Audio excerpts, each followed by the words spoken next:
ایک چلتا ہوا مسلمان وہ کردار کا غازی ہوتا ہے، وہ تلوار کا غازی بھی ہوتا ہے، لیکن اس سے پہلے وہ ایک کردار کا غازی ہوتا ہے، وہ گفتار کا بھی غازی ہوتا ہے، وہ قلم کا بھی غازی ہوتا ہے، وہ تقوی کا بھی غازی ہوتا ہے۔ غازی ہوتا ہے، وہ راتوں کو بستر میں ہوگا، آرام کرے گا، وہ غازی ہوگا، اس کے ہاتھ میں قلم ہوگا، وہ غازی ہوگا، وہ قرآن کی تلاوت کر رہا ہوگا، وہ غازی ہوگا، وہ گفتار ہو، اس کی گفتار غازیانہ ہوگی، اس کی چال غازیانہ ہوگی، اس کی گفتگو غازیانہ ہوگی، وہ دل پر اثر کرے گی۔ حضرت صدیق اکبر رضی اللہ تعالیٰ عنہ کا ایک چھوٹا سا جملہ ہے، وہ ختم نہیں ہوا، الحمدللہ وہ میرے اور آپ کے سینے میں محفوظ ہے انشاءاللہ۔ اينقص الدین وانا حی، دین ختم ہو جائے اور ہم زندہ رہیں، قرآن کی تجوید ختم ہو جائے ہم زندہ رہیں، فن تلاوت ختم ہو جائے ہم زندہ رہیں، فن حدیث ختم ہو جائے ہم زندہ رہیں، فن تفسیر ختم ہو جائے ہم زندہ رہیں، فن خطاطی اور کتابت ختم ہو جائے ہم زندہ رہیں، یہ سب نہیں ہو سکتا۔ اينقص الدین وانا حی، دین کے اندر کمی ہو جائے اور میرے اور آپ جیسے حفاظ العلماء اور میرے اور آپ جیسے وہ قرآن کریم کے قاری اور قرآن کریم کے حافظ زندہ رہیں، پھر ان کی زندگیوں کا کوئی فائدہ نہیں ہے۔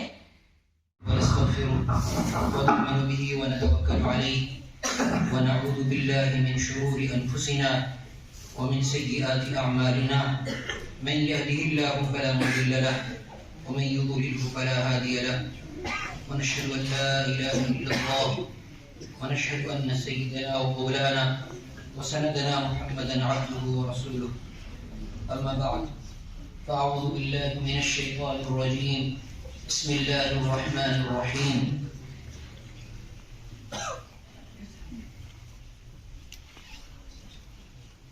فأعرض عنهم وعظهم وقل لهم في أنفسهم قولا بليغا۔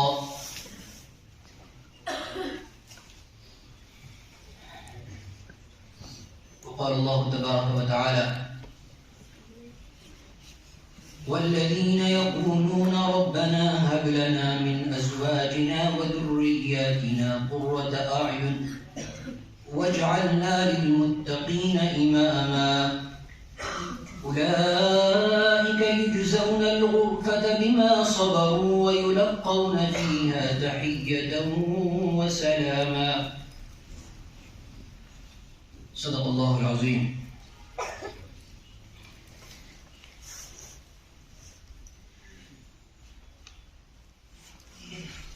میری مانی بھائیو، اتنی ہمت تو نہیں ہو رہی کہ آپ کے سامنے بات کی جائے۔ ہمارے محسنین، ہمارے اساتذہ کرام یہاں تشریف فرمائے ہیں اور ہمارے بڑے ساتھی بھی۔ الامر فوق الادب حکم ہوا ہے، اس لیے چند باتیں عرض کرنے کی کوشش کروں گا۔ اللہ تعالی ہمیں ان پر عمل کرنے کی توفیق عطا فرمائے، آمین۔ واللہ بالکل ایسا محسوس ہوتا ہے جیسے ماں باپ اپنی بڑی اولاد کو پالتے ہیں، پوستے ہیں اور پھر انہیں کسی مقام تک پہنچانے کے لیے نکھارتے ہیں، کوششیں کرتے ہیں، ہمت نہیں ہارتے، پتھر کی طرح ان کی گود میں ہوتی ہے، پھر اسے نکھار کے وہ ہیرا بناتے ہیں، موتی بناتے ہیں اور کسی مقام تک پہنچاتے ہیں۔ بطور خاص وہ گھرانہ جہاں بڑی اولاد ہوتی ہے، پھر چھوٹی اولاد بھی ہوتی ہے، پھر وہ ماں باپ بڑی اولاد کو سنوار کر مطمئن ہو جاتے ہیں کہ جو بڑے بھائی ہیں وہ اپنے چھوٹے بھائیوں کا دھیان رکھیں گے، وہ اپنی بہنوں کا دھیان رکھیں گے۔ پھر اگر ماں باپ چلے بھی جائیں اور جاتے ہوئے انہیں اس بات کا افسوس نہیں ہوتا کہ ہمارے بعد ہماری اولاد کا کیا ہوگا، وہ خوش رہتے ہیں اور انہیں اطمینان رہتا ہے کہ جو بڑی اولاد ہے وہ چھوٹوں کو سنبھال لیں گے۔ ہمارے بڑوں کا رسول پاک صلی اللہ علیہ وسلم کے زمانے سے لے کر آج تک یہی ایک طریقہ رہا ہے کہ وہ اپنی آئندہ نسلوں کو تیار کر کے اس سے آئندہ نسلوں کے لیے انہیں تیار کر کے جاتے ہیں اور انہیں وہ پیغام پہنچا کے جاتے ہیں کہ تم ہی محافظ ہو اور تم ہی اس دین کے نگہبان ہو، آئندہ آنے والی نسلوں کی ذمہ داریاں تمہارے کندھوں پر ہیں اور تمہیں ہی ان کو بنانا اور سنوارنا ہوگا، تمہیں ہی انہیں سمجھانا ہوگا، تمہیں ہی انہیں گردوں کو اٹھانا ہوگا۔ یہ سلسلہ سینہ بسینہ یہ منتقل ہوتا چلا آیا ہم تک۔ اس لیے یہ بات اپنے لیے باعث عزت بھی ہے اور ایک ذمہ داری اور سنجیدگی کے قابل اور غور کے قابل بھی ہے کہ اگر ہمیں ہمارے بڑے اپنے بھائیوں کے درمیان بات کرنے کے لیے کہیں، اس کا مطلب صرف یہ ہے کہ ہم بھائی آپس میں مل کر مذاکرہ کریں، آخر ہم کون ہیں، ہمارے بڑوں نے ہم پر محنتیں جو کی ہیں یا جو کی جا رہی ہیں، ہم پر جو ذمہ داری ڈالی جا رہی ہے، آخر اس کی کیا اہمیت ہے، ہمیں خود ہماری پہچان ہو تاکہ ہم دوسروں تک اس پہچان کو پہنچا سکیں۔ مجھے نہیں معلوم کچھ بے ترتیب جملے یا کچھ بے ترتیب باتیں کہی جائیں جو اللہ تعالیٰ ذہن میں ڈالے گا، اللہ تعالیٰ ہم سب کو ان پر عمل کی توفیق دے۔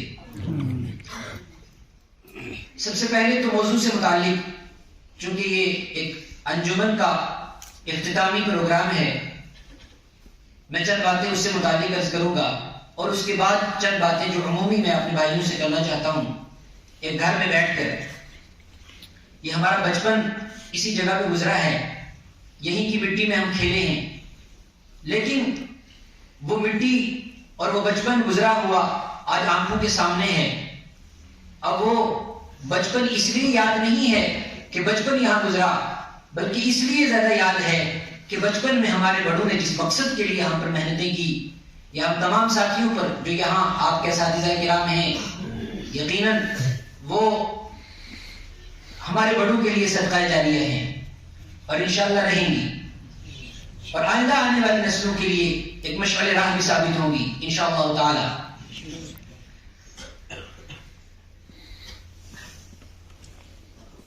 موضوع سے متعلق چند باتیں میں یہ عرض کرنا چاہتا ہوں۔ کچھ چیزیں ایسی ہیں جو زمانے کی تیز رفتاری کے ساتھ ہم اس سے غافل ہو جاتے ہیں، سست ہو جاتے ہیں۔ جب ذمہ داری پڑتی ہے اپنے کندھے پر، پھر محسوس ہوتا ہے کہ میں وہ وقت گنوا آیا، وہ پیچھے چھوڑ آیا، جو چیزیں مجھے اس وقت سیکھنی چاہیے تھی میں اس سے کافی آگے آ چکا ہوں۔ ہمارے مدارس کے نظام میں جو بطور خاص جس چیز کی طرف توجہ دی جانی چاہیے اور دی جانا ضروری بھی ہے، وہ ہماری انجمن کا نظام ہے۔ دارالعلوم دیوبند کے قیام کے ساتھ ہی دارالعلوم دیوبند کی تاریخ کے اندر اس انجمن کے نظام کا مستقل تذکرہ ملتا ہے۔ ہمارے اکابرین نے اس پر کڑی محنتیں کی ہیں اور کڑی نگرانیاں اس کی ہیں۔ کیوں؟ اس لیے کہ کتاب انزلناہ الیک لتخرج الناس من الظلمات الی النور باذن ربہم الی صراط العزیز الحمید۔ یہ اللہ نے کتاب طاقوں میں سجانے کے لیے نہیں، یہ اللہ نے کتاب تعویذ بنانے کے لیے نہیں، یہ اللہ نے کتاب برکت کے مقصد سے نہیں اتاری۔ کتاب انزلناہ الیک لتخرج الناس من الظلمات الی النور، یہ ان لوگوں کو تاریکیوں سے واپس لانے کے لیے ہمیں دی گئی جو یہ پہچانتے ہی نہیں کہ وہ تاریکی کے راستے پر ہیں۔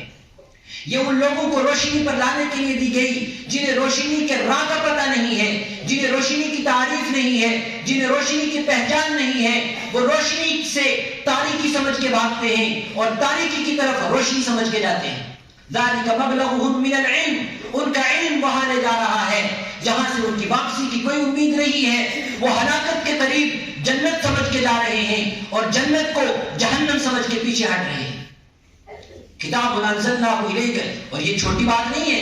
رسول پاک صلی اللہ علیہ وسلم نے اپنی امت کو مخاطب کر کے فرمایا کہ میں تم پروانوں کی طرح ہو جو آگ کی طرف لگ کے جا رہے ہو، جہنم کے شعلوں کی طرف لگ کے جا رہے ہو۔ وَأَنَا آخِذُكُمْ بِحُجَتِكُمْ، اور میں تمہاری کمر پکڑ کر تمہیں سمجھا کر واپس لانا چاہتا ہوں۔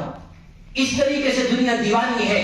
اب دیوانوں کو اور مجنوں کو واپس لانا اتنا آسان نہیں ہے۔ جب تک آپ کی نگاہیں کام نہیں کرے گی، جب تک آپ کی زبان کام نہیں کرے گی، جب تک آپ کا کردار کام نہیں کرے گا، جب تک آپ کی صلاحیتیں کام نہیں کرے گی، آپ کی زبان سے نکلنے والے قرآن کے الفاظ میں ایسی طاقت ہے کہ جب آپ کے تقوی کی طاقت اس کے ساتھ ملے گی، آپ کی کردار کی طاقت اس کے ساتھ ملے گی، آپ کے عفت اور پاک دامنی کی طاقت اس کے ساتھ ملے گی، آپ کی آنکھوں کی حیا اس کے ملے گی، یہ وہ انقلاب لے کر آئے گی، وہ انقلاب لے کر آئے گی جو انقلاب قرآن پاک کے اترتے ہوا آیا ہے۔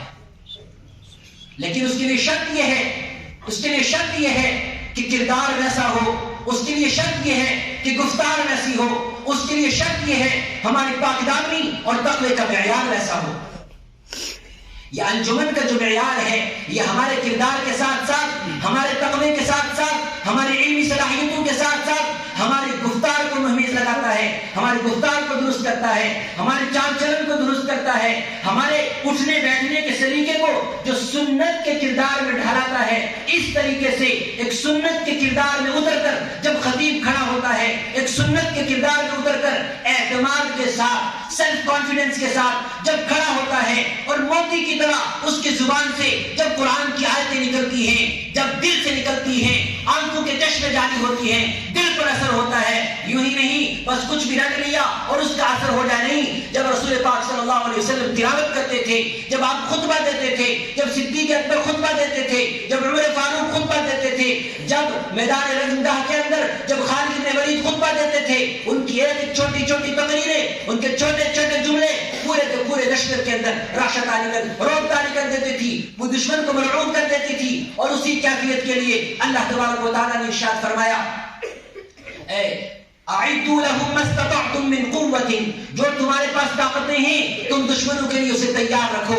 وہ طاقت صرف تلوار کی طاقت نہیں، وہ طاقت اخلاق کی طاقت بھی ہے، وہ طاقت آپ کی زبان کی طاقت بھی ہے، وہ طاقت آپ کے عفت اور پاک دامنی اور تقوی کی طاقت بھی ہے، وہ آپ کی کردار کی طاقت ہے، وہ آپ کے چلنے کی صلاحیتوں کی طاقت ہے، وہ آپ کے قلم کی طاقت ہے۔ یہ ساری کی ساری طاقتیں اسی قوہ کے اندر شامل ہیں۔ ترہبون بہ عدو اللہ وعدوکم، اللہ کا دشمن اور تمہارا دشمن تمہاری انہی طاقتوں سے خوف کھاتا ہے، انہی طاقتوں سے خوف کھاتا ہے۔ ایک چلتا ہوا مسلمان وہ کردار کا غازی ہوتا ہے، وہ تلوار کا غازی بھی ہوتا ہے، لیکن اس سے پہلے وہ ایک کردار کا غازی ہوتا ہے، وہ گفتار کا بھی غازی ہوتا ہے، وہ قلم کا بھی غازی ہوتا ہے، وہ تقوی کا بھی غازی ہوتا ہے۔ غازی غازی ہوتا ہے، وہ راتوں کو بستر میں ہوگا، آرام کرے گا، وہ غازی ہوگا، اس کے ہاتھ میں قلم ہوگا، وہ غازی ہوگا، وہ قرآن کی تلاوت کر رہا ہوگا، وہ غازی ہوگا، وہ گفتار ہو، اس کی گفتار غازیانہ ہوگی، اس کی چال غازیانہ ہوگی، اس کی گفتگو غازیانہ ہوگی، وہ دل پر اثر کرے گی۔ حضرت صدیق اکبر رضی اللہ تعالیٰ عنہ کا ایک چھوٹا سا جملہ ہے، ایک چھوٹا سا جملہ ہے، وہ ختم نہیں ہوا، الحمدللہ وہ میرے اور آپ کے سینے میں محفوظ ہے انشاءاللہ۔ اَيُنْقَصُ الدِّينُ وَأَنَا حَيٌّ، دین ختم ہو جائے اور ہم زندہ رہیں، قرآن کی تجوید ختم ہو جائے ہم زندہ رہیں، فن قرات ختم ہو جائے ہم زندہ رہیں، فن حدیث ختم ہو جائے ہم زندہ رہیں، فن تفسیر ختم ہو جائے ہم زندہ رہیں، فن خطاطی اور کتابت ختم ہو جائے ہم زندہ رہیں، یہ سب نہیں ہو سکتا۔ اَيُنْقَصُ الدِّينُ وَأَنَا حَيٌّ، دین کے اندر کمی ہو جائے اور میرے اور آپ جیسے حفاظ اور علماء اور میرے اور آپ جیسے وہ قرآن کریم کے قاری اور قرآن کریم کے حافظ زندہ رہیں، پھر ان کی زندگیوں کا کوئی فائدہ نہیں ہے۔ ہمارے اکابرین نے انہی سب چیزوں کو سامنے رکھتے ہوئے یہ نظام قائم کیے، جہاں رسول پاک صلی اللہ علیہ وسلم کی تعریف کرنے والا اسٹیج پر آئے تو انسانوں کی آنکھوں سے آنسو کی لڑیاں لگ جائیں، جہاں قرآن کریم کو بیان کرنے والا اسٹیج پر آئے تو ان لوگوں کے دلوں پر اپنی حکومت جمائے، اور جب قرآن پاک کی تلاوت کرنے والا قاری قرآن پڑھنے کے لیے اسٹیج پر آئے تو لوگوں کی آنکھوں سے آنسو کی جھڑیاں لگ جائیں۔ یہ سب چیزیں خدا داد بھی ہیں، لیکن اس کے ساتھ ساتھ میری اور آپ کی محنت اور مشقت بھی اور مشق بھی اس کے لیے ضروری ہے۔ اللہ نے ہمیں کسی صلاحیت کی کمی سے نہیں، اللہ نے ہمیں کسی چیز کی کمی نہیں دی، ہر طرح کی صلاحیت اللہ تعالیٰ نے مدرسے کے طلباء کو دی، ہر طریقے کی صلاحیت سے اللہ نے نوازا۔ آپ ان کی آوازوں کا مقابلہ نہیں کر سکتے، آپ ان کے قلم کے لکھنے کی طاقت کا مقابلہ نہیں کر سکتے، آپ ان کی گفتار کی طاقت کا مقابلہ نہیں کر سکتے۔ واللہ بڑی بڑی مجلسوں میں دیکھا گیا بڑے بڑے آفیسر، جن کے باضابطہ ٹریننگز ہوتی ہیں، جن کی ٹریننگ پر لاکھوں روپے لگایا جاتا ہے، جب وہ اسٹیج پر کھڑے ہوتے ہیں ایک عالم کا مقابلہ نہیں کر سکتے، کبھی نہیں کر سکتے۔ ان کی زبان لڑکھڑا جاتی ہے اور ان کا کوٹ اور پتلون لڑکھڑا جاتا ہے، لیکن ایک سیدھے سادے لباس میں، ایک سیدھے سادی گفتار کے ساتھ، بالکل ایک سیدھا سادہ عالم جب کھڑے ہو کر اعتماد کے ساتھ، مضبوطی کے ساتھ قرآن اور حدیث کی روشنی میں بات رکھتا ہے، یہ مضبوطی کہاں سے آئی؟ یہ قرآن کی مضبوطی ہے۔ الحمدللہ الذی انزل علی عبدہ الکتاب الكتاب ولم يجعل له عوجا قيما لينذر. اللہ نے ایسی تعریف، اللہ نے ایسی کتاب اتاری ہے جس میں کوئی عیب نہیں ہے، جس میں کوئی کجی نہیں ہے. جس انسان کے اندر یہ کتاب داخل ہو جاتی ہے، جس کی گفتار میں یہ کتاب آ جاتی ہے، اس کی گفتار میں کوئی کجی نہیں رہتی، اس کے کردار میں کوئی کجی نہیں رہتی. تو میرے بھائیو، اس کو ہلکا نہ سمجھیں، اس کو کبھی کم مت سمجھیں. ہم سست ہو گئے، لوگ تیز ہو گئے، ہم غافل ہو گئے. لوگوں نے الگ الگ انداز سے لوگوں کے دلوں پر حکومتیں جمانے شروع کر دی. آپ کو نہیں معلوم، ایک زمانہ آیا جب قرآن نازل ہوا، قرآن لوگوں کے دلوں میں اترنے لگا، قرآن جو ہے لوگوں کو جماعت در جماعت اپنی طرف کھینچنے لگا. بڑے بڑے ظالم اور کافر اور مشرک اور بڑے بڑے ضدی قسم کے لوگ جو قرآن سے بھاگتے تھے، وہ جوک در جوک قرآن پاک سننے لگے. پھر کیا ہوا؟ وَمِنَ النَّاسِ مَن يَشْتَرِي لَهْوَ الْحَدِيثِ لِيُضِلَّ عَن سَبِيلِ اللَّهِ بِغَيْرِ عِلْمٍ. اللہ اکبر. کچھ خبیث قسم کے، کچھ ذلیل ترین اس معاشرے کے انسان کھڑے ہوئے، قرآن کے مقابلے میں انہوں نے گانے بجانے کو عام کیا. قرآن کے مقابلے میں انہوں نے نئے فتنے ایجاد کیے، بے حیائی کا سامان عام کیا، گانے بجانے والیوں کو عام کیا قرآن کے مقابلے میں. اور لوگوں کو کہنے لگے وقال الذين كفروا لا تسمعوا لهذا القرآن، یہ قرآن نہیں سننا. والغوا فيه، اور اگر کوئی قرآن سنانے لگ جائے تو شور شرابے کرو، ہنگامے کرو اور لوگوں کو ادھر ادھر توجہ مبذول کرا دو تاکہ کوئی قرآن سننے نہ آ جائے. یہ آیت اصل میں سنانا میں نے اس لیے سنائی آپ کو کہ وہ زمانہ ختم نہیں ہوا، وہ چال ختم نہیں ہوئی، وہ طریقہ کفر کا اور مشرکوں کا ختم نہیں ہوا. آج بھی وہی طریقہ ہے. آج بھی لوگوں کے دلوں پر حکومت گانوں کے ذریعے کیوں ہوئی؟ اس لیے کہ ہماری محنتیں کمزور ہو گئی. لوگوں کے دلوں پر دوسروں کی باتوں کا اثر کیوں ہوا؟ اس لیے کہ ہماری گفتار سے قرآن غائب ہو گیا، ہمارے انداز گفتگو مؤثر نہیں رہا. اور مؤثر نہ ہونے کی بنیادی وجوہات یہی ہے، نہ ہم نے قرآن سیکھا اور نہ ہی ہم نے گفتار کا طریقہ ہی سیکھا. اصل تو میں اس موضوع پر بات کر رہا ہوں. رسول پاک صلی اللہ علیہ وسلم جب گفتگو کرتے تھے موتی جڑتے تھے، جب آپ کے صحابہ گفتگو کرتے تھے ایسے ہی موتی جڑتے تھے. اور یہ صرف اس لیے نہیں بلکہ قرآن رسول پاک صلی اللہ علیہ وسلم کی زبان میں تھا، صحابہ کی زبان میں تھا، اولیاء کی زبان میں تھا، نیک لوگوں کی زبان میں تھا. اسی طریقے سے جب آپ کا گفتگو کا انداز قرآن سے ملتا ہوا اور قرآن کی آیتوں سے سجا ہوا، احادیث سے سجا ہوا، آپ کے اعتماد کے ساتھ آپ کی مشق کا جب اس کے اوپر پانی چڑھے گا وہ ایک اپنا اثر پیش کرے گا، وہ ایک اپنا اثر پیش کرے گا.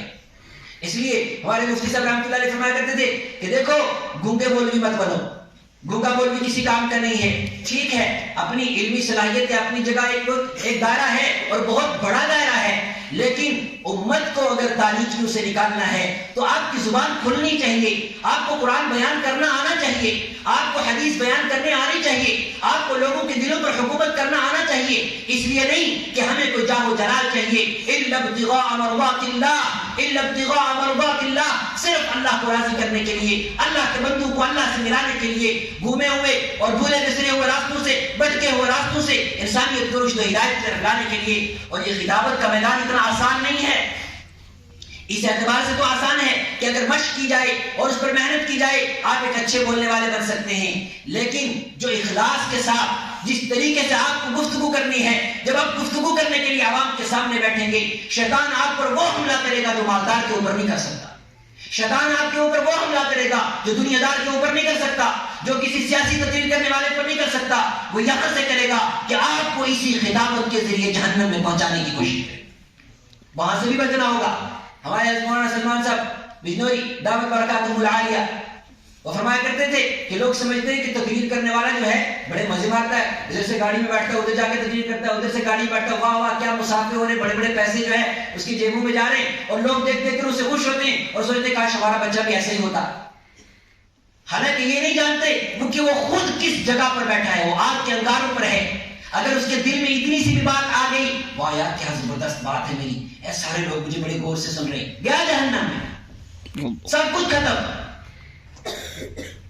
مثل الذین ينفقون اموالهم رئاء الناس، جو لوگوں کو دکھانے کے لیے کچھ بھی کرے گا کیسا ہوگا؟ کمثل صفوان علیہ تراب فاصابه وابل فتركه صلدا، وہ ایسا ہے جیسے کہ چٹیل پتھر کے اوپر اس نے کوئی پودا اگایا، نہ وہاں مٹی بچے گی، نہ وہاں بیج بچے گا اور نہ وہاں پر پودا اگے گا.